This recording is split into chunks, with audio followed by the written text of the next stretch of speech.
In the video, we delve into the captivating and tragic story of Anne Boleyn, a woman whose life and death were inextricably linked to the powerful and volatile Tudor dynasty. Was her execution an inevitable consequence of her failure to produce a male heir for King Henry VIII? Or could her death have been prevented? This article explores the complex web of political intrigue and personal ambition that sealed her fate, revealing that the true reason for her beheading was not the scandalous charges against her, but rather a cold, calculated move to secure the Tudor succession. But before we begin, don't forget to like and subscribe to help us grow our channel. The name Anne Boleyn conjures up images of power, scandal, and ultimately, tragedy. Her story, woven into the very fabric of Tudor history, is one of the most compelling and debated tales of all time. We know how it ends, with a single swift stroke of a sword on a scaffold at the Tower of London. But as we look back, a haunting question remains. Could her death have been prevented? To answer this, we must first understand the political and personal whirlwind that defined the Tudor court. The Tudor dynasty, founded by King Henry VII, was still relatively new and fragile. The most pressing issue for any monarch was securing the succession and ensuring the stability of the realm.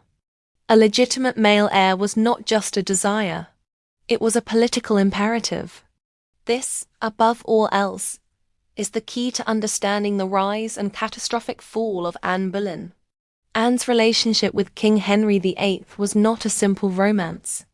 It was a diplomatic and political maneuver that challenged the authority of the Catholic Church and changed the course of English history forever. Henry was desperate for a son, and his first wife, Catherine of Aragon, had failed to provide one, giving him only a daughter, Mary. When Henry became infatuated with Anne, a charismatic and intelligent woman who refused to become his mistress, a new plan began to form. He would seek an annulment of his marriage to Catherine, declare invalid in the eyes of God, and make Anne his queen.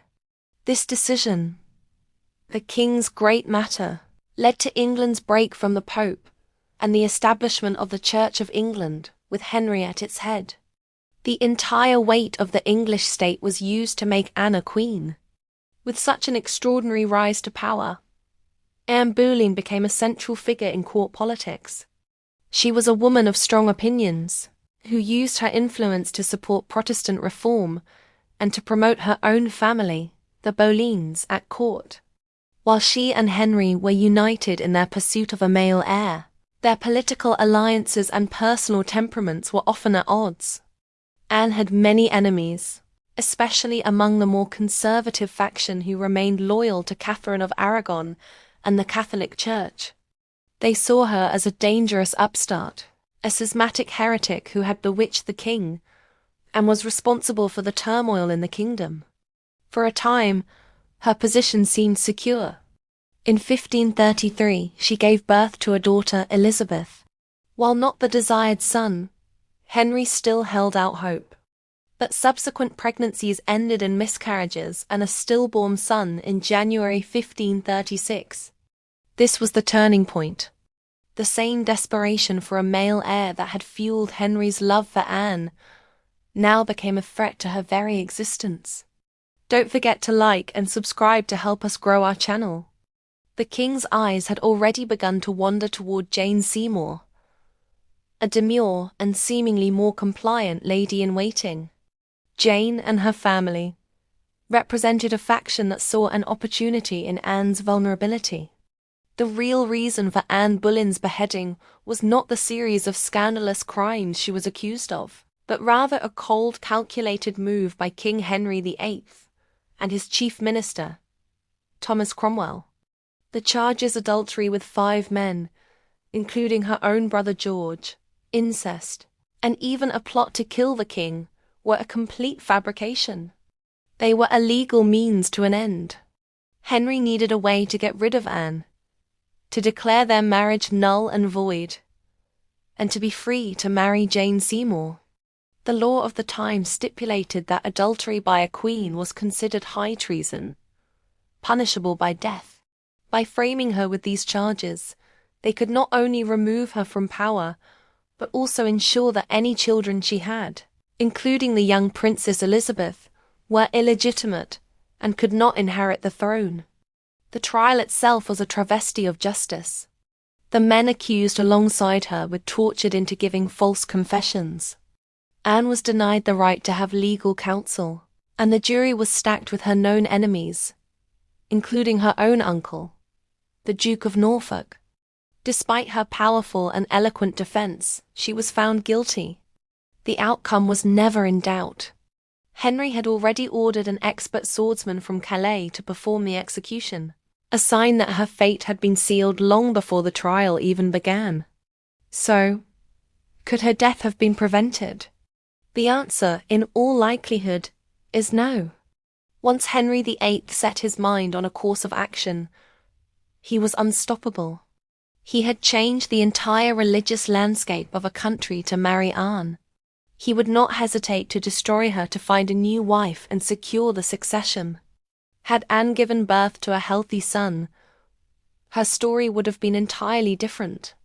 She would have fulfilled her primary duty as queen, and her position would have been secure, at least for a time. But without that son, she was a liability, an obstacle to Henry's grand plan for the Tudor dynasty. Some historians have speculated that if Anne had been more willing to accept a lesser role, perhaps as a divorced woman or in a nunnery, she might have survived. But such a suggestion ignores the core of her character and the political realities of the time. Anne was not a passive victim. She was a formidable figure who had fought for her position and believed she was the rightful queen. Moreover, leaving her alive and at court, even without her title, would have been a political risk for Henry. As long as she lived, she would be a symbol of his controversial break with Rome and a potential focal point for opposition.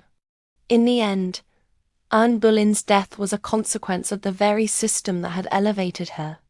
The Tudors, and specifically King Henry VIII, were driven by a relentless need for power and a male heir to secure their legacy. Anne's failure to provide that heir, combined with her strong-willed personality and political enemies, made her an expendable piece on a very dangerous chessboard. Her death was not a random act of cruelty, but a chillingly logical step for a king who believed the stability of his kingdom was worth any price. It was the ultimate tragic outcome of a man-made crisis, all to ensure the survival of the Tudor name. If you found this guide helpful, please give this video a like and subscribe to our channel. Your support helps us create more content. Don't forget to ring the notification bell so you'll be the first to know when we release our next travel adventure. Thanks for watching. Again, don't forget to like and subscribe to help us grow our channel.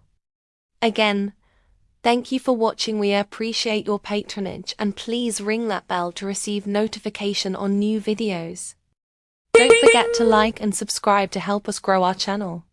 Thank you for watching, and ring that bell to receive notification on new videos.